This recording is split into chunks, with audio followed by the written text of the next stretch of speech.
Hey guys, Jonathan here down at Crimson Guitars for another workshop transformation, but most of the transformation's kind of been done, right? We're in the process, but look, it's all in the last 5%, and that's where you guys come in. Yeah. So, shadow foam me up, baby. Well, I'm excited. We brought a van full of shadow foam, and I think we're going to need it because I can see shelves everywhere that are earmarked for foam, right? For me, it's all about getting access to the tools as rapidly as possible. I spent most of my life building and the rest of my life talking, and I want to be building. Yeah. I don't want to be hunting for stuff and losing things, etc. And we've got solutions for hand planes. I can do things, and that's absolutely fine. Yeah. But there's a lot of things that I need that just have to go on a shelf. Yeah. My stains, glues, rulers and bits and pieces. Next thing you know, you've got 14 rulers on hook and you need to find the one that's right at the back. Yeah. We'll sort it. Help me. Help is on the way, dear! Mrs. Doubtfire! Help is on the way!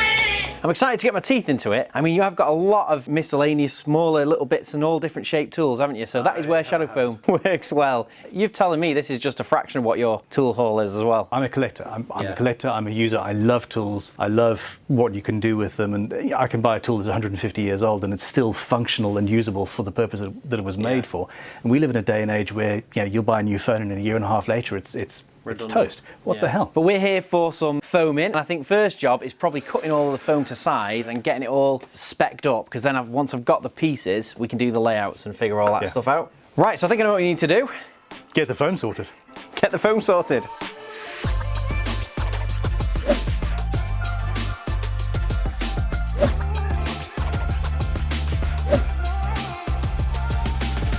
Right, so we've sorted out all of the foam. It took a bit more foam than I expected, but... A few cubic meters, I'm sure. Yeah, and now we just need to put some stuff in it, which is what you've been doing it. Oh, the stuff. Stuff!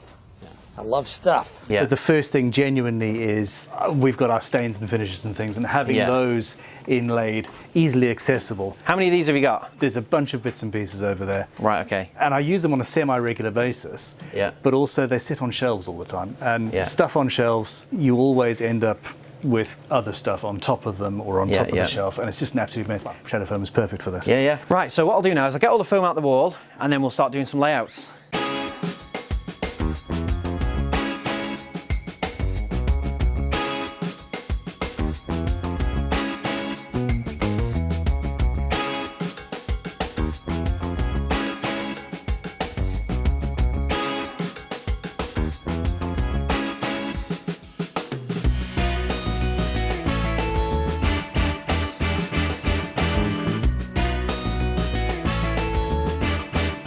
Right, so that is the first one all done. We've got all of the stains lined up, and we used a little bottle of fretboard cleaner. It was the perfect spacer to just get all the bottles perfectly lined up. We used masking tape across the bottom to make sure they were all square. Then we did the same thing for the 2 rows of planes, and then we just had equal gaps between them. Same thing with the little row of planes in the middle. It was simply place the item where I wanted it to go, cut around it with a scalpel, peel back the foam, and there you go. You make a little location for each item, and we've used that same process for every item and ended up with that. So everything's all nice and neatly organized now. The logo is very much the same process. We've just printed off the logo, sellotaped onto the foam, and just ensured it was in the exact right spot that we wanted it. And then we've just cut round the design and then peeled back the foam. Dead simple. And that is it. So let's get it in the wall.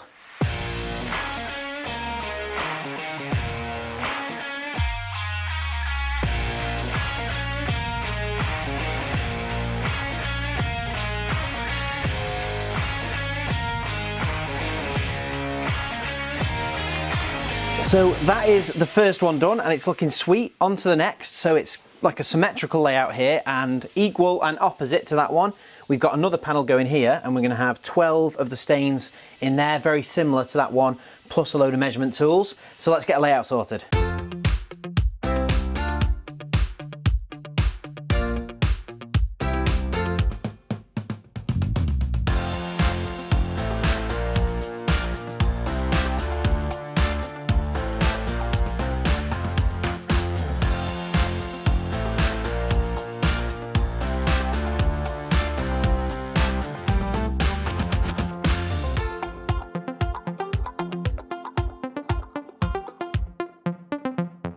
Right, so this is the second and probably final liner we're going to be doing. So I've saved these two, what are these? Little files? Bass guitar nut slotting files. Right, okay. So here we go. Here we go.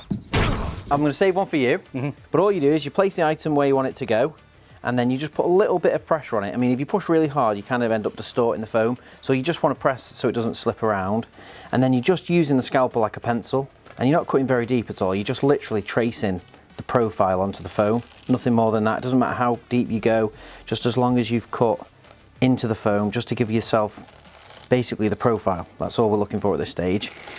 Then once you've cut all the way around and you've met back up the start, you can take the item away, and what you're looking for is that kind of, you shouldn't really be able to see where you've even cut if you've done it right, and you don't want to be sawing it. You just, you know, you work with scalpels quite a lot, so you'll know a sharp scalpel, you just kind of drag it and you get a better effect. And then what we do is just go back and just make sure it's cut down deep enough. So for this, we only really need to go into the foam like 5 mil, not, you know, 5-10 mil, something like that. So we just make sure we've cut past the 5-10 mil mark, so it peels out rather than tears out. And you want to keep the blade 90 degrees. You don't want to be going in at an angle like this. You want to make sure it's 90 degrees. Then once you've gone all the way around and you've met back up at the start, you just put your finger down one end, either end will do, and you just kind of like teasing the foam back and then chasing it along. So you're not like peeling it one end, you're just kind of like parting the layers. Yeah.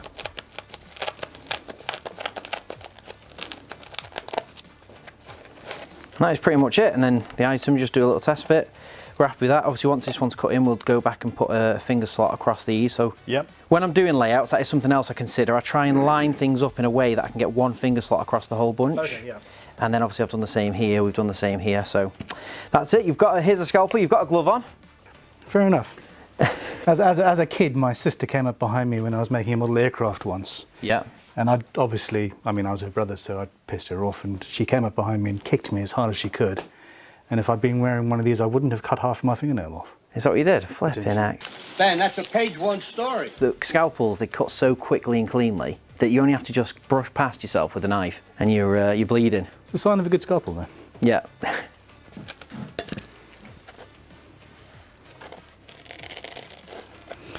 Helps if you're ambidextrous, I suppose. Yeah, are you? No. No. That's pretty good going. Usually you can kind of move the foam insert around as well.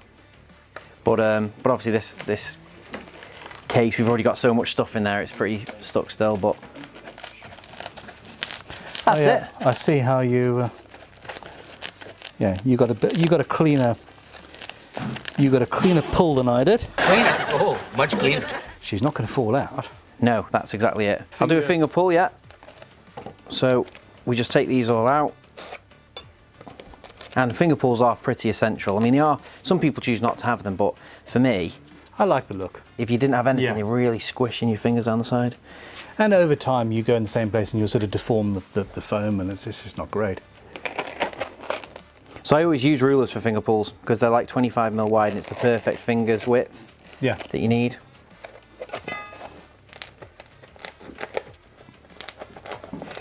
I really like how organic the sort of torn out sections. Well, it's cellular, isn't it? Yeah, well, it's And, a polyethylene foam and it's a closed cell, so if you pour water on it, it won't go anywhere. But obviously when you peel them, it peels on the half bubble. Yeah. So you end up, it looks open cell, but if you still pour water on that, it's got nowhere to go. And this is all sort of eco-friendly, fully recyclable. Yeah, it's pure polyethylene, so it's the exact same stuff as plastic bottles. Okay. So it's easy to recycle and it's easy to reuse, but it's not single use, because obviously you'll put that in the wall now and it'll last you for ages. That is also the reason I've got no problem with it. You know, the rest of this, same thing. It's, you know, it is plastic, but it's going to be on here for years and years and years. Yeah. And yeah, that's the whole point, and recycled at the end. Yeah, yeah. Smash in, right, so do you reckon we get it in the wall and see the final look? Watch me drop it all.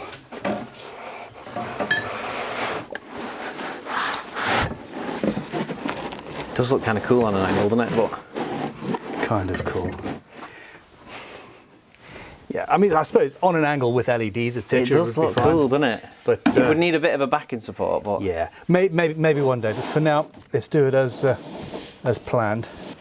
there we go. Gents, you have done a fantastic job. It is going to be so damn cool. Well, They look cool. thank you very, very much. Happy days.